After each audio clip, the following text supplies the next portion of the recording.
Hello guys. Mechanics physics में जो है आज का टॉपिक है वर्क एनर्जी थ्योरम। बहुत बार पूछा गया पेपर में, छोटा सा टॉपिक है वर्क एनर्जी थ्योरम। ये लाइन इंटीग्रल का फिगर, अगर आप लोगों ने हमारे पिछले वीडियो देखे होंगे तो ये लाइन इंटीग्रल का फिगर है। लाइन इंटीग्रल में क्या हो जाता है कि जैसे इंटीग्रेशन करते थे, कोई फंक्शन वेक्टर फंक्शन होता था और उसके साथ क्या ले लेते थे, डीएल डिस्प्लेसमेंट ले। अब यहाँ पर वेक्टर फंक्शन ए की जगह पे क्या हो जाएगा, फोर्स हो जाएगा, और डीएल की जगह हम डिस्प्लेसमेंट डीएस यूज करेंगे। ठीक है, हम इसी थ्योरम को लगाते हुए लाइन इंटीग्रल के हेल्प से वर्क एनर्जी थ्योरम प्रूव करेंगे। क्लियर है? तो शुरू हो जाते हैं। देखिए क्या करते हैं आप। सबसे पहले according to Newton second law, Newton का सेकंड लॉ फैमिलियर है आप लोग। According to Newton second law, the equation of motion of the particle F equal to M E. M की जगह एम लिखा रहने दीजिए। ए क्या है, एक्सलेरेशन है, और एक्सलेरेशन का अगर हम फर्स्ट डेरिवेटिव वेलोसिटी ले लें, first derivative with respect to velocity, तो a equal to d we upon D t, ये वैल्यू पुट कर दिया। एम क्या है, पार्टिकल का मास है, मतलब जो पार्टिकल ले रहे हैं उसका मास है, और ए क्या है यहाँ पर, एक्सलरेशन है।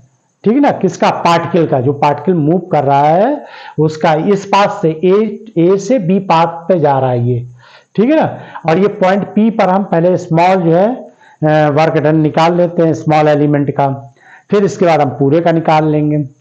If the particle displacing from a to b, a से बी तक जा रहा है, किसके, ड्यू टू फोर्स, हम वहां पर एक फोर्स अप्लाई कर रहे हैं ड्यू टू फोर्स, तो देन वर्क डन कितना हो जाएगा, वर्क डन हो जाएगा, फार्मूला इक्वल टू क्या होता है, D W equal to F dot D S.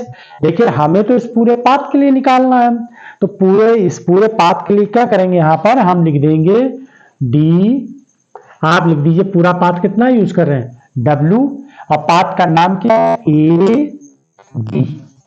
अब यहां पर इंटीग्रेशन कर दीजिए ए बी डी डब्ल्यू। ठीक है ना, इक्वल टू इंटीग्रेशन यहां पर आ जाएगा ए टू बी, और ये एफ डॉट डी एस, और ये इंटीग्रेशन ऐसे लिख दिया। क्लियर है, ये डॉट है और ये वेक्टर है।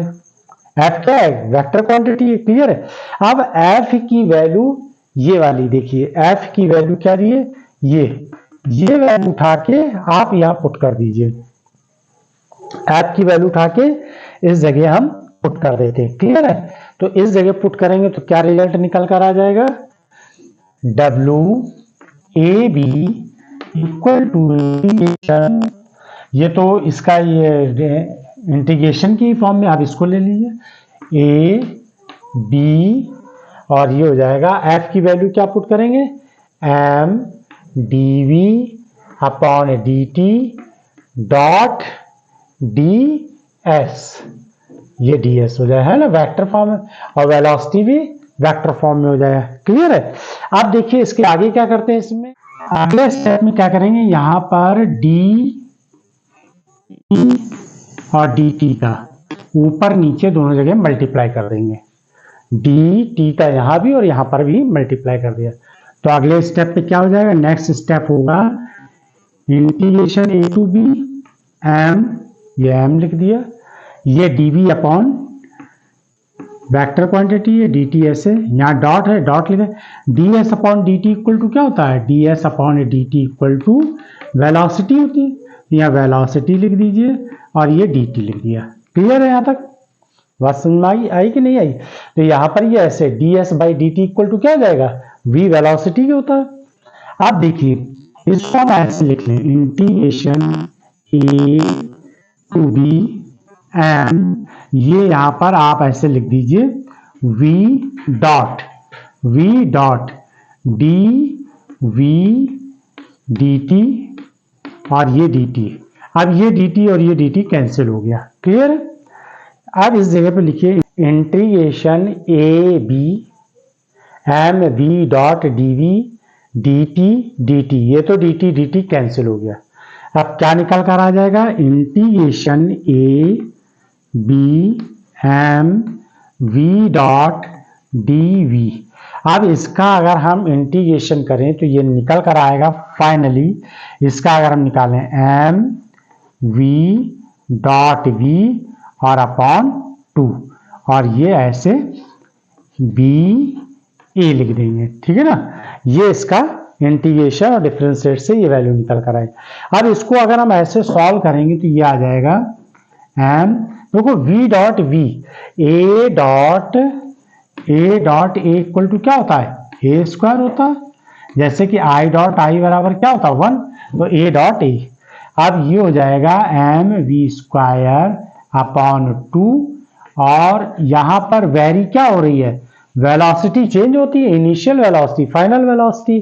तो वर्क डन कितना हो जाएगा, W equal to A V, एक बार अपर लिमिट पुट करेंगे, m v स्क्वायर, ये b के लिए हो गया, बाई 2, ये सबस्क्रिप्ट है b, माइनस m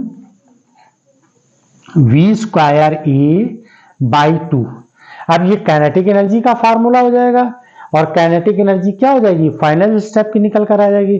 तो यहां पर हम फाइनली ऐसे लिख सकते हैं, work done A B equal to, इसको हाफ m यानी पॉइंट बी के लिए काइनेटिक एनर्जी, तो इसको हम किससे निकलेंगे, टी से, काइनेटिक एनर्जी को टी से रिप्रेजेंट करेंगे, माइनस टी ए, यानी ये पॉइंट टी ए के लिए काइनेटिक एनर्जी है, और ये किसके लिए है, बी के लिए। तो यहां पर ये वैल्यू क्या निकल कर आ गई, T minus T B minus T A, T B minus T A. तो यही काइनेटिक एनर्जी हमारी कौन सी निकल कर आ गई, पूरे पाथ की हमने निकाल ली, t B minus T a. यही इसी फार्मूले को बोलते हैं वर्क एनर्जी थ्योरम। आप चाहें तो ऐसे लिखें, ये इसको भी लिख सकते हैं, यहाँ पर इस फार्मूले को ऐसे भी यूज कर सकते हैं, यानी ये वाला इतना भी लिख सकते हैं, और इसे भी लिख सकते हैं, इन दोनों को किसी भी उसमें लिख सकते हैं। क्लियर है, तो ये वर्क एनर्जी थ्योरम हो जाती है। क्लियर है।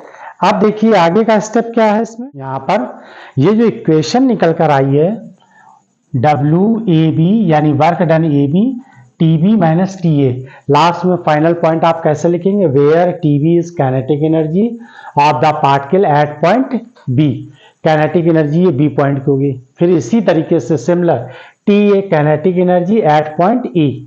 दिस इक्वेशन यानी इसको, this equation known as work energy theorem. Clear है।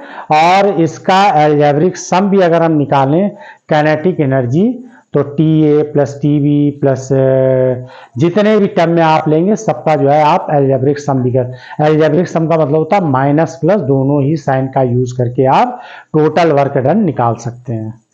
तो ये छोटा सा टॉपिक है। Okay, thanks.